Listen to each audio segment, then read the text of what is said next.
Throughout history, man has marveled at the vast complexity of the universe. Without a single unified voice, humanity has been left searching for answers to the unknown. Now, one man has the power to change that and to spread his voice across the earth for all of mankind to hear. One man, me.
Of a general, but in my heart, I am a simple man.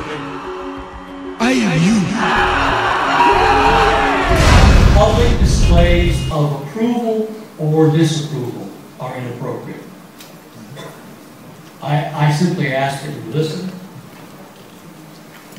If at any point this meeting degenerates into disrespect, it's over.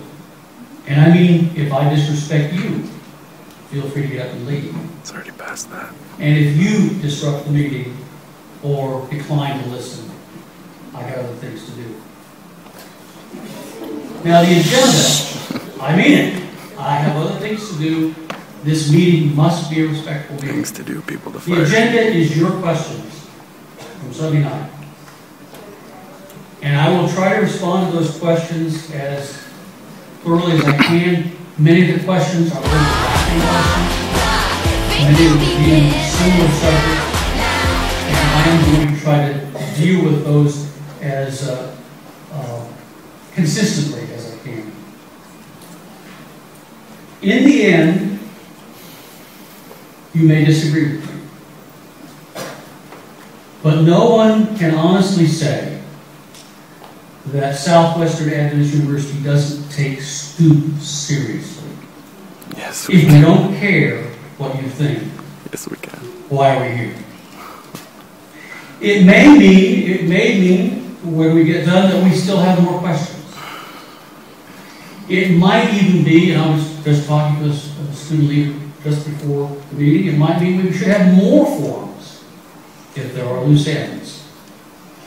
It may be some of the questions that prompted this meeting will be answered, but other questions will come up, and we'll need to deal with those. Now, one more thing. At the end of this meeting, after we've dismissed, the SA President, Esther Portis, has requested 10 minutes of your time. I ask you to stay after. Oh my goodness. So what I will try to do is devote my part of the program to 30-35 minutes, and then give that last 10 minutes, she's inviting you to stay after.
And I heard a voice that said to me, This is the biggest load of crap I've ever does that ever happen to you when you hear something in your mind?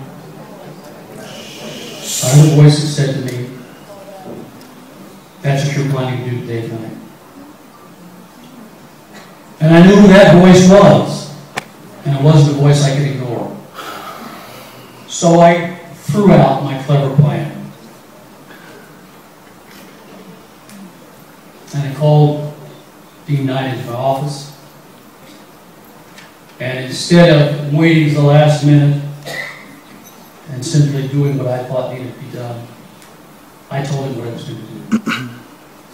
Now my plan was that since we were going in somewhat different directions, since I thought there needed to be a change, I wanted him to have a call. I wanted him to accept a call to another institution. He's the sort of person that gets lots of calls. My second year here, he got a call from Walpole University. And he was tempted by that call, and I urged him not to take it. My third year here, he got a call from Oakwood University. Again, I wanted him to stay. So what I did was something that wasn't good politics. It wasn't smart administration. It was simply to say, what's the golden rule? What's the right thing to do?